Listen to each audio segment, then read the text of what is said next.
नमस्कार सभी पेंशन धारकों का स्वागत करते हैं एक बार फिर से हमारे इस YouTube चैनल पर। दोस्तों इस वक्त की EPS 95 पेंशन को लेकर बड़ी खबर निकलकर सामने आ चुकी है। संसद में पेंशन बढ़ोतरी पर जी दोस्तों बड़ा खबर आया है। श्रम मंत्रालय का इसके बारे में जो जवाब है वो दोस्तों सामने आ चुका है। इसके बारे में दोस्तों आज की इस वीडियो के अंदर बात करेंगे। वहीं दोस्तों EPS 95 पेंशन बढ़ोतरी पर गुड न्यूज सामने आई है। लोकसभा में आखिरकार सरकार ने जवाब जो है EPS पेंशन बढ़ोतरी पर दे दिया है।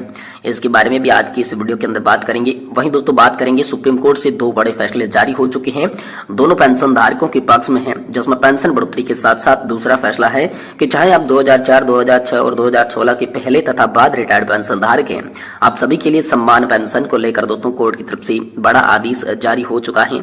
इसके बारे में बात करेंगे।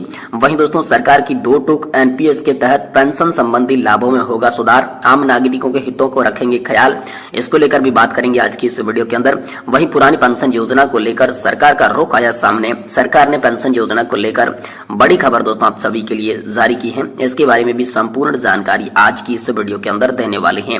इसलिए सभी EPS 95 पेंशन धारक, सरकारी कर्मचारी, राज्य कर्मचारी पेंशन धारकों से निवेदन करते हैं कि आज की इस वीडियो को आप लास्ट तक जरूर देखें, जिससे दोस्तों आप सभी को पूरी विस्तार से हम खबरें बता पाए। तो चलिए दोस्तों बिना किसी देरी के आज की इस वीडियो को शुरू करते हैं। लेकिन इससे पहले आप सभी से निवेदन करना चाहेंगे कि आप हमारे चैनल पर पहली बार आए हैं तो दोस्तों चैनल को सब्सक्राइब कर दें और वीडियो को लाइक जरूर करें। तो चलिए सबसे पहले जानते हैं EPS 95 पेंशन धारकों के लिए क्या बड़ी गुड न्यूज, क्या बड़ी खुशखबरी निकलकर सामने आ चुकी है। जी हां दोस्तों, EPS 95 पेंशन बढ़ोतरी की तमाम मांगों को लेकर संसद में यहाँ पर जो है बड़ी खबर आप सभी के लिए निकलकर सामने आई। जी हां दोस्तों, संसद के अंदर आप सभी की पेंशन बढ़ोतरी के मुद्दे पर सवाल उठने के बाद आप सभी के लिए इंपोर्टेंट खबर सामने निकलकर आ चुकी है, जिसमें दोस्तों यहाँ पर अनेक जो कर्मचारी संगठन है, साथ ही EPS 95 पेंशन धारकों के जो संगठन है, उन्होंने दोस्तों पेंशन बढ़ोतरी को लेकर यहाँ पर बड़ी मांग की है। इसी बीच श्रम और रोजगार मंत्री रामेश्वर तेली ने दोस्तों आप सभी के लिए लोकसभा से बड़ा जवाब दे दिया है। दोस्तों संसद के अंतरिम बजट में लोकसभा सदस्य जो गणेश मूर्ति थे, उन्होंने श्रम और रोजगार मंत्री से EPS पेंशन को लेकर अनेक सवाल पूछे, जिसमें दोस्तों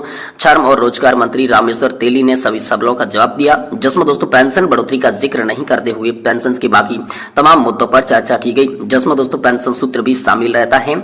और साथ ही साथ दोस्तों यहाँ पर आप सभी के लिए पुरानी पेंशन योजना की बहाली के मुद्दे को लेकर 2024 में क्या यह मुद्दा बड़ा बनने जा रहा है, इसको लेकर भी इंपोर्टेंट खबर सामने आई थी। इस बीच दोस्तों EPS 95 पेंशन धारकों के लिए गुड न्यूज, लोकसभा में सरकार ने बड़ा जवाब आप सभी की पेंशन को लेकर दिया है। तो इसको लेकर बात करें तो दोस्तों हाल ही में आप सभी जानते होंगे बजट के बाद जो बजट सत्र शुरू हुआ है, जिसमें लगातार बजट पर डिस्कशन किया जा रहा है।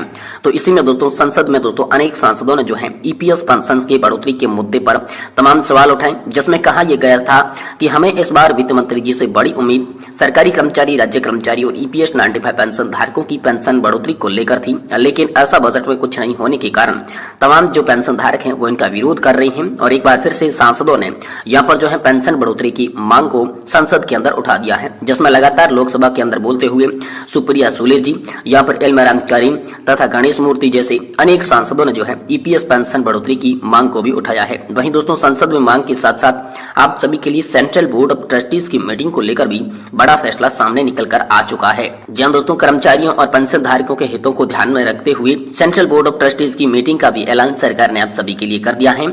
आने वाली 10 तारीख को आप सभी के लिए सेंट्रल बोर्ड ऑफ ट्रस्टीज की मीटिंग होने वाली है, जिसके अंदर पेंशन धारकों के लिए तमाम बड़े फैसले लिए जाने वाले हैं। वहीं अगली बड़ी खबर की बात करें तो दोस्तों सुप्रीम कोर्ट के 2 बड़े फैसले निकलकर सामने आ चुके हैं, दोनों पेंशन धारकों के पक्ष में बताए जा रहे हैं। जिसमें पेंशन बढ़ोतरी की बात की जाए तो दोस्तों आप सभी के लिए 4/11/2022 का जो सुप्रीम कोर्ट का निर्णय आया था, जिसके तहत दोस्तों 15,000 रुपए की सैलरी लिमिट को खत्म किया गया था। उसी के बाद लगातार पेंशन धारक तो थे वो एक्चुअल बेसिक सैलरी के आधार पर पेंशन की मांग कर रहे थे। दोस्तों 1 साल से ज्यादा का समय बीत जाने के बाद भी सरकार और EPFO ने यहाँ पर कोई एक्शन नहीं लिया। इसी के लेकर यहाँ पर मामला फिर से सुप्रीम कोर्ट पहुंचा और सुप्रीम कोर्ट ने इस बार जो सरकार और EPFO को है कड़ी चेतावनी दी है, जिसमें एक नोटिस जारी करते हुए सरकार और EPFO को यह चेताया गया है कि 12 महीने से ज्यादा का समय बीत जाने के बाद भी पेंशन धारकों की जो एक्चुअल बेसिक सैलरी है उसके आधार पर पेंशन क्यों नहीं दी जा रही है, इस पर जल्दी से जल्दी सरकार जवाब दे या फिर कोर्ट अपनी तरफ से कार्रवाई करेगा। तो ये दोस्तों बड़ी खबर पहले निकल कर आ चुकी है। वहीं दोस्तों 2004, 2006 और 2016 से पहले तथा बाद रिटायर्डों के लिए एक पेंशन धारक एक ही पेंशन मिलेगी, ऐसा दोस्तों आदेश सुप्रीम कोर्ट की तरफ से सामने आया। दोस्तों जब याचिकाकर्ता जो थी वो सुप्रीम कोर्ट के अंदर लगातार याचिकाएं डाल रही थी, जिसके तहत उनकी मांग ये थी कि 2006 या फिर 2006 के बाद या फिर पहले जो रिटायर्ड पेंशन पेंशन धारक है उन्हें जो है अलग अलग प्रकार की पेंशन मिलती है, जबकि जो पेंशन धारक है वो एक ही तरह का कंट्रीब्यूशन देते हैं, एक ही तरह की सेवा करते हैं। तो फिर पेंशन धारकों के साथ ऐसा भेदभाव क्यों हो रहा है?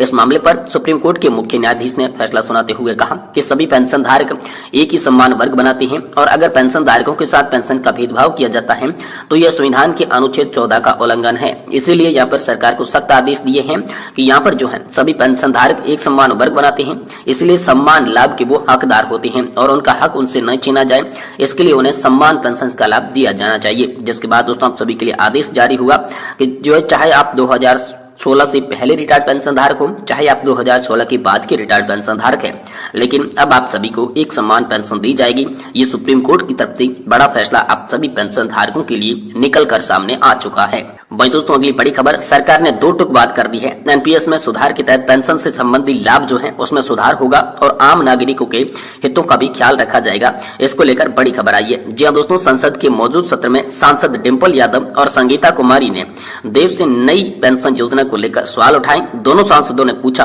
कि क्या सरकार नई पेंशन योजना के अंतर्गत सरकारी कर्मचारियों की पेंशन के मुद्दे की जांच करने के लिए एक समिति का गठन किया है, तो आखिरकार समिति की रिपोर्ट कब तक आएगी और कर्मचारी और पेंशन धारकों के लिए न्याय कब तक होगा?